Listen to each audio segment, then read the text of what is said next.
Esselamu Aleyküm değerli Müslümanlar. Bugünkü sohbetimizde İbrahim Dösükü Hazretlerinden öğütler. İbrahim Dösükü Hazretleri'nin öğütlerinden okuyacağız. İlk konumuz hakiki mürşit. Buyuruyor ki İbrahim Dösükü Hazretleri. İbrahim Dösükü Hazretleri evvela kimdir?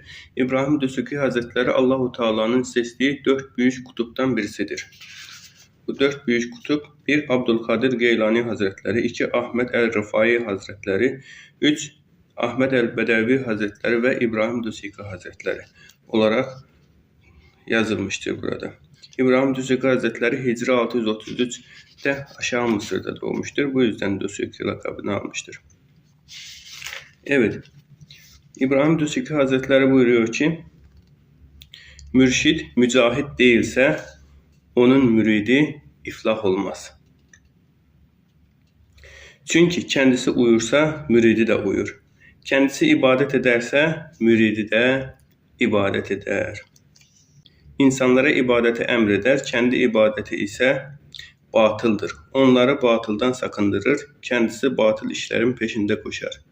Böyle yapan bir kimseye gülerler, sözlerine kulak asmazlar, itimat etmezler.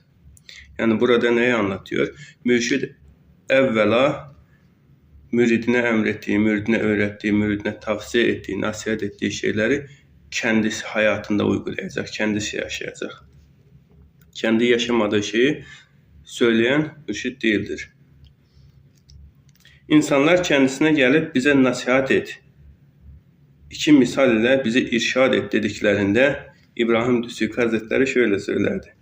Kendisi himmete muhtaç bir dede, nerede kaldı gayrete bir himmeti de. Hazreti şiire dökmüş kelamları mübarek. Allahu Teala cemaliyle müşerref etsin. Onu da bizi de inşallah. Mürid şeyhinin huzurunda bulunursa onun emri ile konuşmalıdır. Onun izni olmadan asla konuşmamalıdır. Şayet şeyhinin huzurunda bulunmazsa kalbiyle ondan izin istemelidir. Ancak bu şekilde vuslat makamına ve Allah'a ulaşabilir. Yani şöyle ki bir mürid şeyhinin yanındaysa onun müsaadesini almalı. Şeyhinden uzak bir yerdeyse konuştuğu zaman şöyle bir kalbine bakıp da üstadından bir müsaade alar. Öyle konuşar ki böyle yapan bir kimse de bir mürid de yani böyle boş konuşabilir mi? Konuşamaz yani. Konuşmasına bile dikkat eder yani. Şeyh müridinin bu edeplere riayet ettiğini görünce onu terbiye eder. Terbiye suyundan ona kana kana içirir. İlahi ve manevi sırlarla kendisini gözetir.